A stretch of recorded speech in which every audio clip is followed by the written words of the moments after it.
گھر کی مرغی۔ اگلی صبح توشے میاں نے آفس سے چھٹی کی اور درخواست دے دی اور خود سریا کے گھر چلے آئے۔ انہوں نے اس بات کا خاص دھیان رکھا ہوا تھا کہ سب کچھ محلے والوں کی نظروں سے پوشیدہ ہو کر جاوید جس کے سامنے کے مکان میں نکل کر بس اس طرف چلا گیا، توشے میاں اس کے پیچھے تھے۔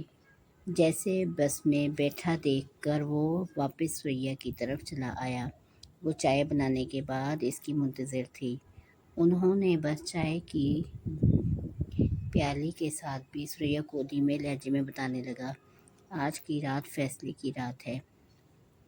میں تمہارے پاس یہاں نہیں آنا چاہتا تھا۔ اگر جاوید کو شک پڑ گیا تو بنا بنایا کھیل بگڑ جائے گا۔ سریا خوشی سے بھرپور لہجے میں بولی، کیا وہ مجھے طلاق دینے پر آمادہ ہو گیا ہے؟ تو توشے میاں نے انکار میں سر ہلایا، نہیں، میں نے ہر طرح سے اسے بدظن کرنے کی کوشش کی لیکن پھر بھی طلاق لینے نہیں مانا۔ مجھے کچھ اور ہی چکر چلانا پڑے گا۔ تم اپنی کمر سے کپڑا ہٹاؤ، میں وہاں کچھ لکھوں گا۔ سریا نے حیرت بھری نگاہوں سے اس کی جانب دیکھتے ہوئے کہا، کہیں آپ ماں بہن کی گالیاں تو نہیں لکھنے لگے؟ میں تمہیں بتاؤں گا، مجھے گالی گلوچ بالکل نہیں پسند۔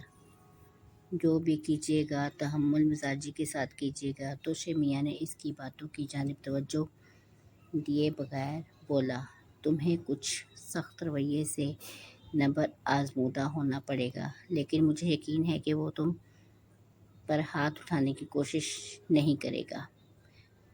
تم سوچ بھی نہیں سکتی میں نے اس کے ہاتھوں کس طرح مضبوطی کے ساتھ باندھ دیے ہیں۔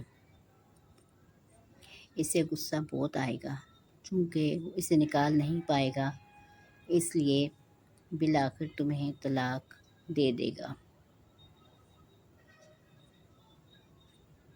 سریا کی سمجھ میں کچھ نہیں آ رہا تھا۔ میاں کیا بول رہے ہو؟ اس لیے خاموشی کے ساتھ اس اپنی کمر کی قمیض کو اوپر کر دیا اور توشے میاں سے جیب سے قلم نکالا اور خوش الفاظ کو ترتیب دینے لگا، تمہارے بے حد اسرار پر تحریر کر رہا ہوں۔ اگر یقین آ جائے تو داد ضرور دینا۔ پھر اس نے کچھ نیچے لکھا، باپ بڑا نہ بھیا، سب سے بڑی سریا۔ ان دونوں لائنوں کے نیچے انہوں نے سپاہی اللہ دتہ کا نام لکھا اور قلم بند کر گیا، جیب میں رکھ لیا۔ یہ سریا مسکرانے لگی اور بولی، آپ نے میری کمر کو تختی بنا دیا ہے۔ جو لکھا ہے مجھے اس کا کچھ اندازہ ہو گیا ہے، اور وہ یہ بھی معلوم ہو گیا ہے کہ جاوید کوڈو اس تحریر کو پڑھ لے تو یقیناً جان سے مار دے گا۔ اسے فوراً مٹا دیجیے، ورنہ طلاق تو شاید نہ ہو سکے گی، میری جان ضرور چلی جائے گی۔ تو توشے میاں نے بولا، میں نے تحریر لکھنے کے بعد اللہ تعالیٰ کا نام لکھ دیا ہے، اس لیے قتل کرنے کی کوشش نہیں کرے گا۔ شاید وہ تم پر ہاتھ اٹھانے کے معاملے کے متعلق پوچھے تو تم لا علمی کا اظہار کر دینا اور تمہیں مارنے کی کوشش صرف الفاظ میں ہی بتا دینا کہ تم ایک دوسرے کو پسند کرتے ہو۔ اللہ تو تم سے شادی کرنا چاہتا ہے، اور یہ کہ اگر زور زبردستی کی تو وہ جیل میں بند کروا دے گا۔ سریا گھبراتے ہوئے لہجے میں بولی، یہ تو گمبھیر معاملہ ہے، میں اپنے اندر اتنی ہمت کہاں سے لے کے آؤں؟ وہ مجھے یقیناً قتل کر دے گا۔ تمہیں ہمت کرنی ہوگی، ورنہ معاملہ یوں ہی کا اٹکا رہے گا، اور میں پہلے ہی بتا چکا ہوں کہ وہ تمہیں قتل نہیں کرے گا۔ بس تم وہی کرتی جاؤ جو میں کہہ رہا ہوں۔ کمر پہ جو لکھا ہے کوشش کرنا وہ مٹنے نہ پائے۔ سریا نے سر ہلا کر اس بات میں سر ہلایا اور توشے میاں اس کی گھر سے نکل کر چھپتے چھپاتے اپنے گھر آ گیا، اور مہجبین اس کی منتظر تھی۔ اس کی عمر 22 سال سے کچھ اوپر تھی۔ وہ توشے میاں سے کم از کم 20 سال چھوٹی تھی، اس لیے زیادہ سنجیدہ نہیں تھی۔ توشے میاں نے اسے اپنے سامنے چارپائی پہ بٹھایا اور نرم لہجے میں بولا، دیکھو، میرے اور تمہارے درمیان ذہنی ہم آہنگی نہ ہونے کے برابر ہے، اس لیے ہم دونوں ایک ساتھ خوش نہیں رہ سکتے، اور نہ ہی تم میرے ساتھ آگے بڑھ سکتی ہو۔ زندگی بہت بڑی ہے، ہم دونوں کی منزل الگ ہے۔ اگر تم کچھ نہ کچھ تلاش کریں تو میں تمہاری دوسری شادی کرنے کا ارادہ کر لیا ہے۔ جلد ہی میں تمہیں معلوم ہو جائے گا کہ وہ کون ہے۔ میری مانو تو تم بھی اپنے جیون ساتھی تلاش کر لو، ابھی تمہاری عمر ہی کیا ہے۔ تمہیں بآسانی کوئی بھی قبول کر لے گا، لیکن اس گھر میں تمہارا رہنا ممکن نہیں۔ تم اپنی اماں کے گھر چلی جاؤ۔ تو اسے کہتے ہوئے توشے میاں خاموش ہو گیا اور زمین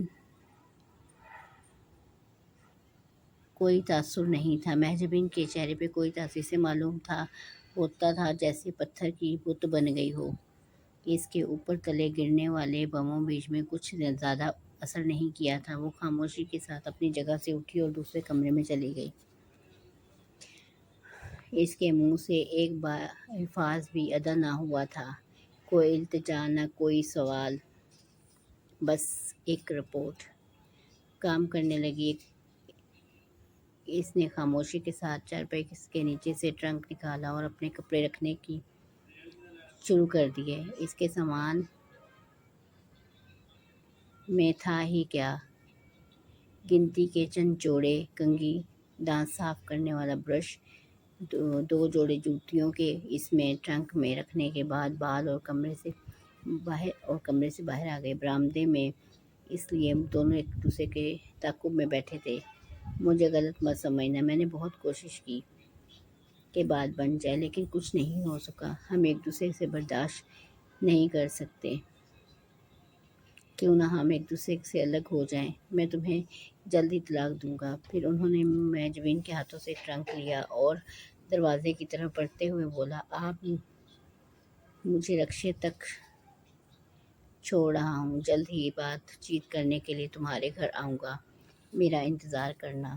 جب اب بھی بات چیت رہی تو توشے میاں نے دروازہ کھولا اور باہر آ گیا۔ مین سڑک کے کنارے رکشے کھڑے تھے۔